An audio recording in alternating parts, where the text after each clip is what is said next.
Hi guys! So, ito na yung tinanim ko na ampalaya. Ayan, umakyat hanggang dun sa taas. So, kulang yung nilagay ko na trellis niya. So, ayan. At, ito na ang kanyang bunga. O, diba? Ayan. May bunga na.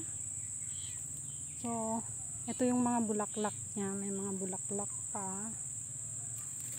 And then, dito sa kabila. So, ito naman. Bakit ba hindi kayo umakyat doon sa ano?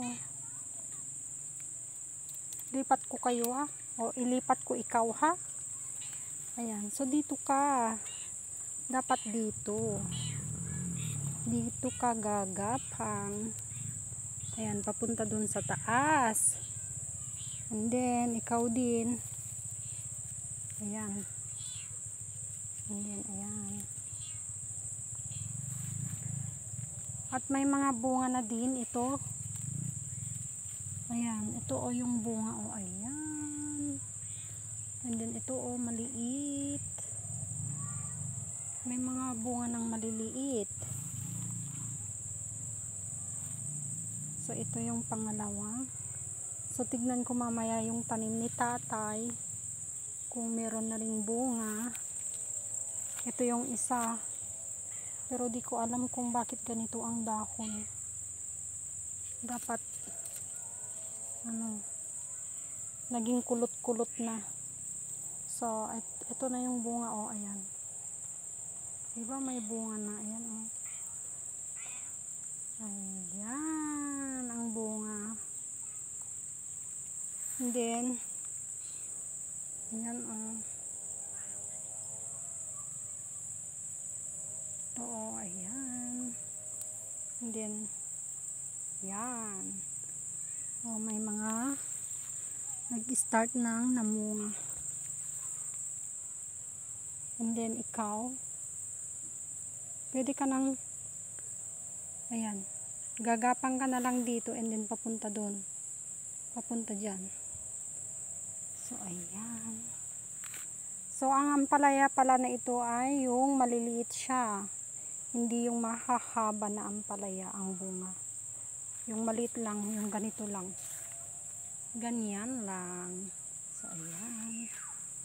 Next ay, tignan natin yung tanim ni tatay. Kasi, nagtanim din ako. And then, ito. Ayan, 3. Si tatay naman ay 2 ang binigay ko sa kanya na itinanim niya. So, tignan natin mamaya. I-check natin kasi doon sa kabila niya itinanim. So, ayan. Tignan nyo naman ang aming garden. Dahil sa ulan ng ulan, marami ng damo. Ayan yung mga talong. Yan yung mga sitaw. Ayan.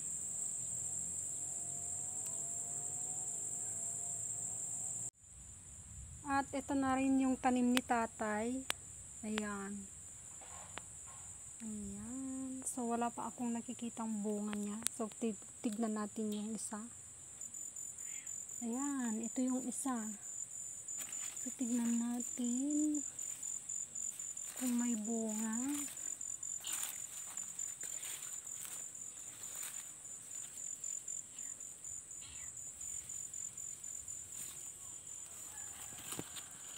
Ang tataba ng dahon, oh. Ayan, may bulaklak na. Ayan, may nakita akong isang bunga. Ayan. Ayan, oh. Ayan. And then, ayan yung isa. Ang ganda ng ano, oh. Ang taba-taba. Ang healthy-healthy niya, oh. Ayan. So, may bunga na rin pala. Yung isa na ayun.